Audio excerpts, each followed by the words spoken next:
राजसूय यज्ञ में सबसे अग्र पूजा का अधिकारी कौन? ये बड़े बड़े ब्रह्म ऋषि महापुरुषों के बीच में युधिष्ठिर जी ने प्रश्न किया।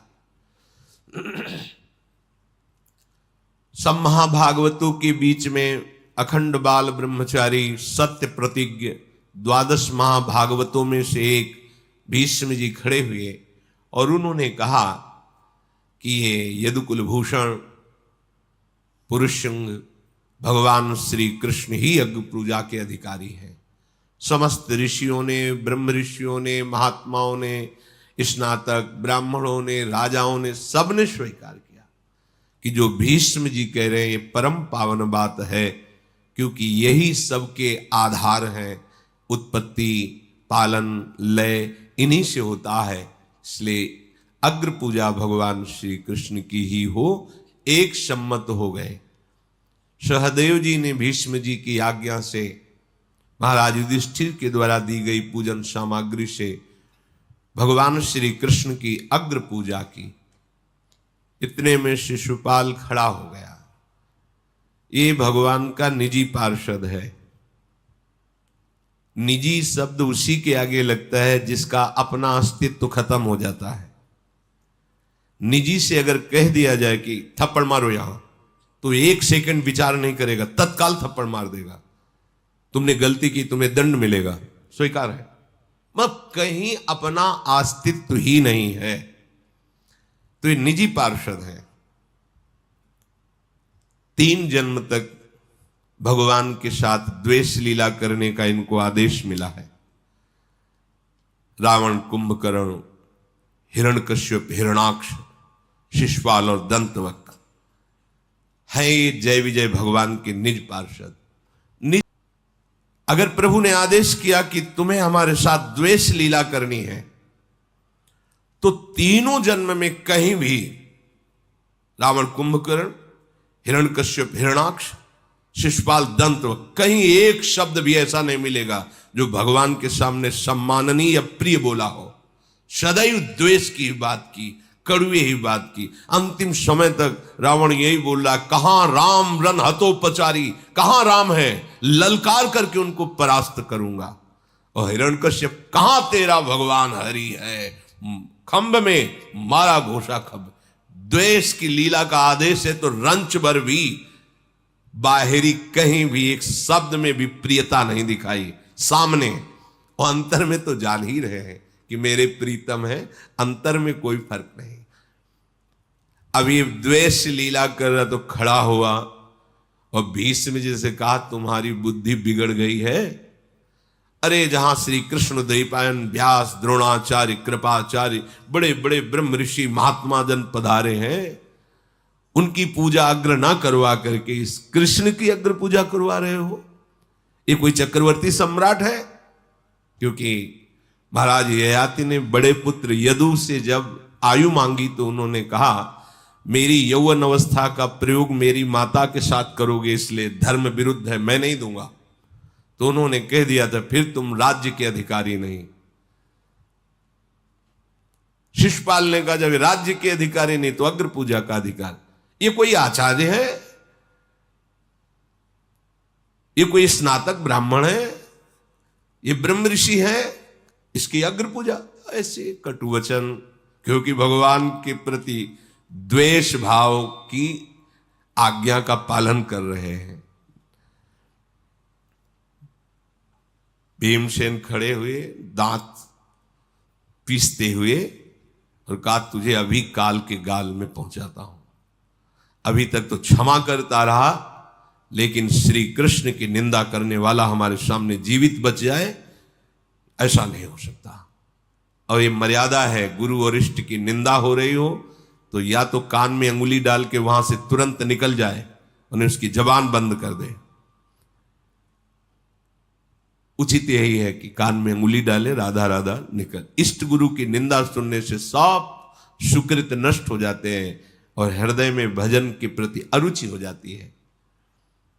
भक्तन निंदात बुरी भूल करे, जिन कोय की सुकृत बहु जन्म के छिन में डारे को। संत शंभु श्री पद अपवादा, कही सुनी तहां अस मर्यादा। काटी जीव तासु जो बसाई, श्रवण मूंद न त चले पराई। उचित यही है कि कानों में अंगुली डाले, एक शब्द सुनाई न दे और उस सभा से चला जाए जहां हरि गुरु संत निंदा हो रही हो। जब भीष्म जी ने देखा कि भीम महापराक्रमी है, अब तो राजसूय यज्ञ में बड़ा विघ्न पड़ जाएगा, युद्ध छिड़ जाएगा, तो रोक लिया। जैसे बाढ़ में नदियां सब समुद्र में जाती हैं, पर समुद्र अपनी तटभूमि को नहीं तोड़ता है, गंभीर रहता है, ऐसे ही भगवान श्री कृष्ण सब कुछ देख रहे हैं। भीम को इशारा किया, बैठ जाओ। भीष्म जी ने भीम से कहा, तुम इसे नहीं मार सकते हो, बल पराक्रम के द्वारा ये नहीं मारा जा सकता। भीमसेन ये भगवान का तेज अंश है, कोई साधारण पुरुष नहीं है, और ये सिर्फ भगवान ही से समेट सकते हैं, दूसरा नहीं। इसलिए तुम चाहे जितने पराक्रमी हो, शिशुपाल का कुछ नहीं बिगाड़ सकते, क्योंकि भगवान का तेज है और कोई दूसरा नहीं, भगवत पार्षद है। अब हमें दिखाई दे रहा है कि भगवान अपने तेज को समेटना चाहते हैं, तभी ये इसकी बुद्धि में दुर्बुद्धि आ गई है और ये भगवान को कटुवचन बोल रहा है। शिशुपाल ने कहा, भीष्म तुम्हें स्तुति करने का स्वभाव हो गया है, तो तुम कृष्ण की स्तुति क्यों करते हो? स्तुति करना है तो इस राजसूय यज्ञ में एक से एक महापुरुष पधारे, स्तुति करो। बस हम तो फिर दोबारा कहते हैं कि सब सभासद सुन लें, भीष्म की बुद्धि खराब हो गई है, ये ठिकाने में नहीं है। तुम तो भीष्म अब एकांतवास करो, सभा लायक नहीं रह गए हो। शिशुपाल का वचन सुन करके भीष्म जी को बार बार ये लगता है, अब क्या करें, इसको कैसे समझाएं। शिशुपाल ने कहा, हम राजा लोग तुम्हें जीवित छोड़ रहे हैं भीष्म, इसीलिए तुम नहीं तो सुनो, हमारे पक्ष के जितने राजा हैं सब खड़े हो जाओ, इसका गला घोट के मार देते हैं भीष्म का, ये बहुत स्तुति करता है। भीष्म जी ने कहा, हम तुम्हारे राजाओं के द्वारा जीवन दान दे करके जीने वालों में से नहीं है। तुम्हें यदि ऐसा लगता है तो जो भी श्री कृष्ण की निंदा करता है, चाहे पक्ष का हो या विपक्ष का हो, भरी सब करोड़ों ऋषि महात्मा वीर राजा सब बैठे हुए, राजसूय यज्ञ है, मैं सब के ऊपर माथे पे पैर रखता हूं। भीष्म जी ने, जो श्री कृष्ण की निंदा करता है, श्री कृष्ण को लघु भाव से देखता है, चाहे पक्ष का हो विपक्ष का हो, माथे पे पैर रखने का मतलब है ऐलान करता हूं, चाहे एक साथ सब लड़। भीष्म जी दिव्यास्त्रों के ज्ञाता, भगवान परशुराम जी के शिष्य, भगवती गंगा जी के पुत्र हैं, समस्त विद्याओं में पारंगत है। तुम लोग अगर साहस और शक्ति का तुम दर्शन कराना चाहते हो तो देखो मेरे साहस और शक्ति को, सबके माथे पर पाव है, अब जिसको जो कुछ करना है कर लो। और यदि ऐसा समझते हो कि मेरे से नहीं, तो महाबाहु श्री कृष्ण से पूरा त्रिलोक एक तरफ हो जाए तो भी कुछ नहीं बिगाड़ सकता। सभा में विराजमान है, खड़े हो जाओ जिसको युद्ध करना हो।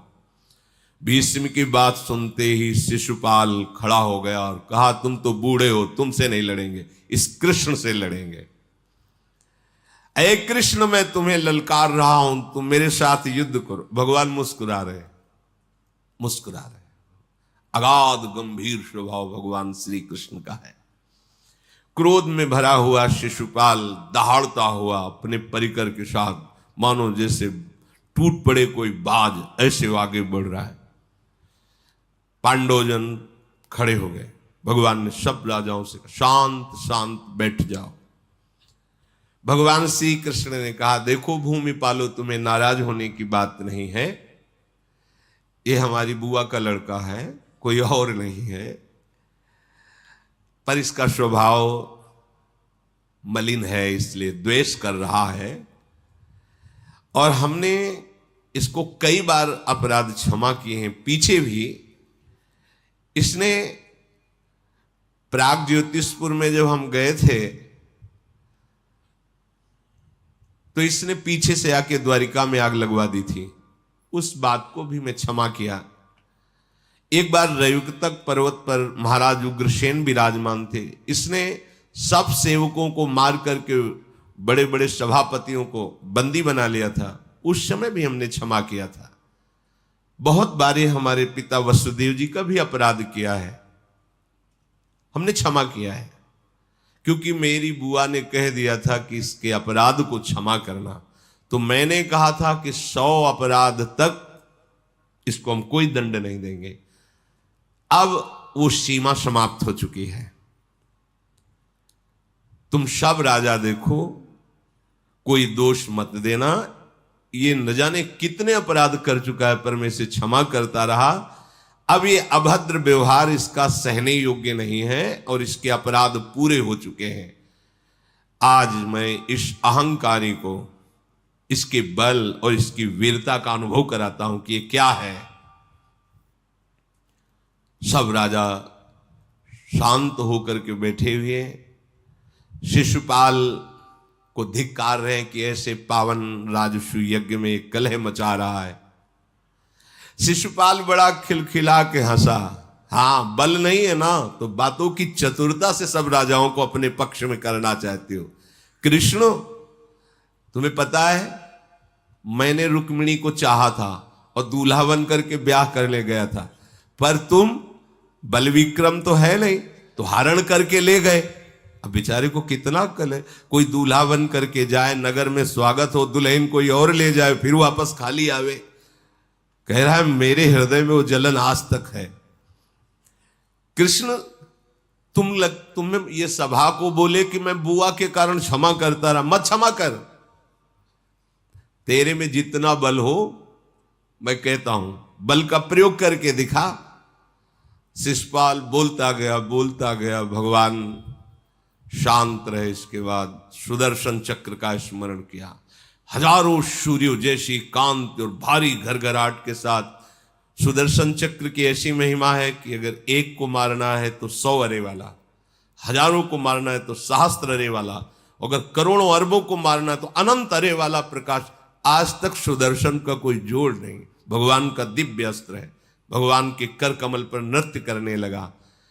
भगवान श्री कृष्ण ने कहा, महिपालो, ऋषि मुनियों, सब सुनो, अभी तक इसका अपराध क्षमा करते रहे, पर अब नहीं। और शिशुपाल, ले, बहुत वीर बनता है, संभाल मेरे इस चक्र को। और भगवान ने जो सुदर्शन चक्र है शिशुपाल की वध करने के लिए आज्ञा की। भयंकर गर्जना करते हुए शिशुपाल की गर्दन को उतार लिया सुदर्शन चक्र ने। सब राजाओं ने देखा कि उसके शरीर से एक दिव्य तेज निकला और वो भगवान श्री कृष्ण की परिक्रमा करके और भगवान में ही लीन हो गया। अब वो अपने निज स्वरूप, पार्षद स्वरूप को प्राप्त हुआ। ये बड़ा आश्चर्य हुआ कि शिशुपाल का तेज भगवान में लीन हो गया, और जबकि भगवान को गालियां दे रहा था। दोनों भाव से उसको भगवत प्राप्ति निश्चित होनी ही थी। एक तो भगवान का पार्षद, और दूसरी बात भगवान के सिवा और कुछ चिंतन ही नहीं करता था। उसको इतना द्वेष था कि केवल श्री कृष्ण का ही चिंतन करता था। तो भगवान श्री सुखदेव जी ने कहा है कि किसी भी भाव से सही, यदि आप भगवान का निरंतर चिंतन करोगे तो वृत्तियां ब्रह्म में जुड़ती हैं। इसलिए ब्रह्माकार वृत्ति, कृष्णाकार वृत्ति होने के कारण आपको भगवत प्राप्ति ही होगी। जैसे कंस भय से हर समय श्री कृष्ण का चिंतन करता था। किसी भी भाव से, रिश्ते नाते सुहृद, कैसे भी भाव से भगवान से चित्त वृत्ति जोड़ दी जाए, उसका परम मंगल होता है। उस समय सारी पृथ्वी कांप गई। सब राजा लोग आश्चर्यचकित हो गए भगवान का उस दिव्य तेज सुदर्शन का दर्शन करके। सबके हृदय में भय उपस्थित हो गया। बड़े बड़े ऋषि महात्मा भगवान श्री कृष्ण का स्तवन करने लगे और सब भगवान को प्रणाम किया।